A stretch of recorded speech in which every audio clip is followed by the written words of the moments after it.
Good morning everyone. Today I am going to demonstrate cervical spine palpation techniques. Clinical examination involves assessment of each region by inspection or by palpation. The first step in the process of palpation is detection, the second step is amplification, and third step is interpretation. Palpation of the superficial structures for their shape, surface, consistency, contour is an usual practice. The palpation techniques has objectives. Phillips Greenman summarizes the 5 objectives of the palpation, that everyone should be able to, after palpation, everyone should be able to detect the abnormal tissue textures, to evaluate symmetry in the position of structures both physically as well as visually, to detect and assess the variations in the range and the quality of movement during the range, as well as the quality of the movement at the end range of any movement. Third objective is to sense the position in space of yourself and the person being palpated. The last objective for this palpation technique is to detect and evaluate the change in the palpated findings, whether there is an improvement or there is any worsening as the time passes. The bones and the soft tissues around the joint are palpated by resting our hand over the joint at rest and at during movement. Today I am going to demonstrate the cervical spine techniques. The cervical spine is the most frequent symptomatic region in physiotherapy practice. Symptoms associated with the cervical spine are specially challenged for the therapist when planning and delivering the treatment protocols. The therapist must be well versed with the anatomy and the biomechanics for the effective management strategies for spinal conditions. Manual therapy assessment of this region involves the local assessment techniques that provokes pain and assess mobility, which is done through the palpation techniques. You cannot feel what you do not know, so it is very important to know the anatomy of the cervical spine for palpations. Now I am going to demonstrate the palpation techniques on the spinal model, so please be attentive. Now I am going to demonstrate the palpation of the cervical spine structures on spine model. For that, the spine is like in the prone position. For assessing the various spinal structures, we need to palpate first the external protuberance, occipital protuberance, which is there here, like thing. From external occipital protuberance, when we go down, then the first depression or a groove that you can palpate or feel, that will be as that is called as the arch of Atlas. So this is a depression from the external occipital protuberance. Where we go down, the first depression that you palpate or feel, that is the arch of Atlas. From here, when you go down again, the first bifid spinous process, prominent spinous process that you feel, that is the process of spinous process of axis, that is a bifid process. So this is again the one of the spinous process, and from then when you go down again similarly, then you can palpate for the C3 spinous process, then when we go down for the C4 spinous process, and then the C5 and so on. So that means you can palpate the spinous process from the axis spinous process and go down gradually to palpate the respective spinous processes.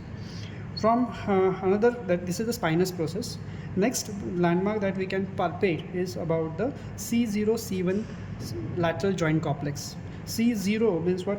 From the center of the arch of Atlas, when we go 1/2 an inch lateral and 3 millimeter up, then you can palpate for the C0 C1 lateral joint complex. Okay, so this is again one of the landmark.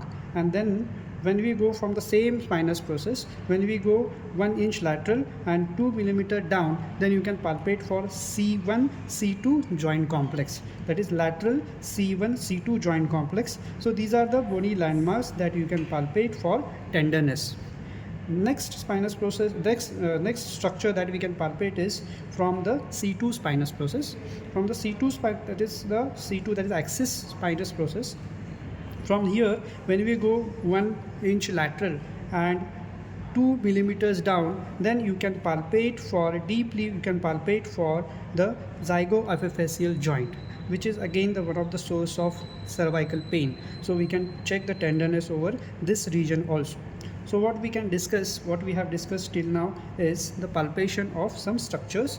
First structure that you can palpate is the groove of atlas, that has to be palpated from the external occipital protuberance, go down first depression, that is the external your arch of atlas. From here, when we go half an inch lateral and 3 millimeter up, then you can palpate for lateral C0 C1 complex for tenderness. We can check from here, same point, 1 inch lateral and 3 millimeter down. When you check for, or 2 millimeters down, sorry, is the 2 millimeter down, you can check the lateral C1 C2 joint complex. So this is the another joint, that is the landmark.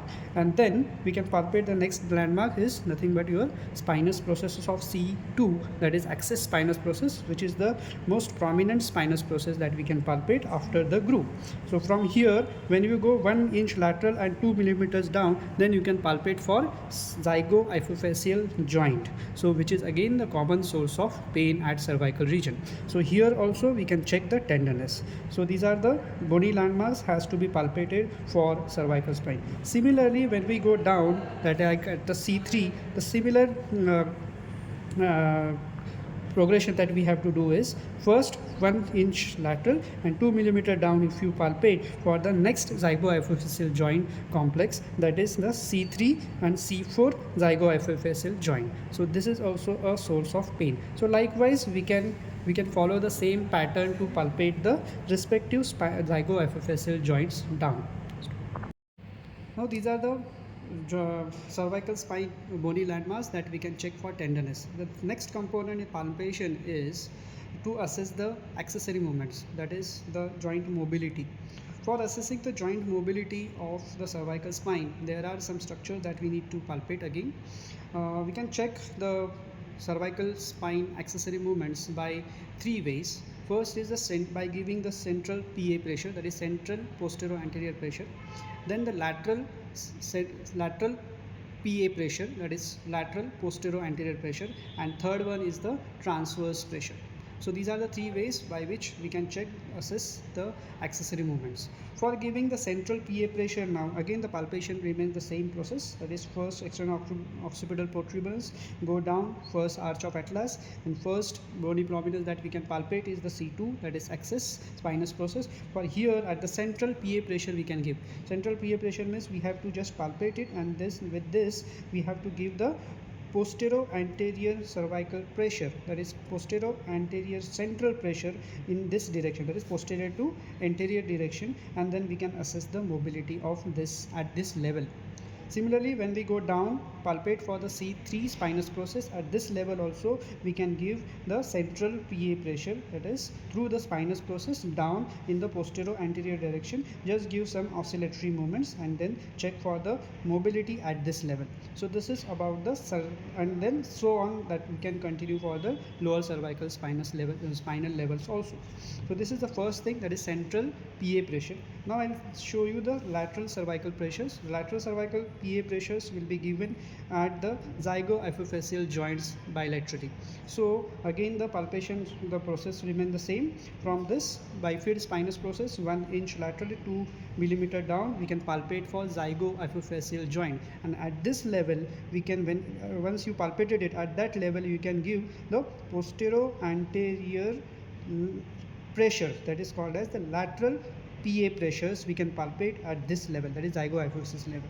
So at each level of this zygohypophyseal joint we can check this mobility. So this is about the lateral PA pressure. Third type of accessory movement that we can assess at the cervical region is the lateral pressure, that is the transverse pressures. So for the transverse pressures, we have to palpate for the spinous process first, and we have to go towards one side and try to hook this spinous process and give the transverse pressure in this direction to check the transverse mobility of that spinous process at that level. So this is a transverse pressure. Again I'll repeat the one. Central PA pressures over the cervical spinous process like this.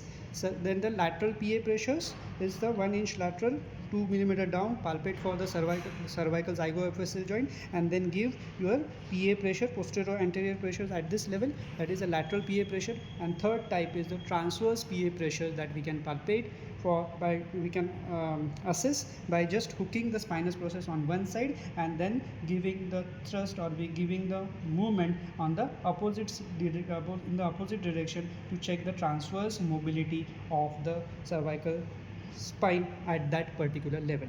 So these are the various movements that we can assess for accessory movements of cervical spine.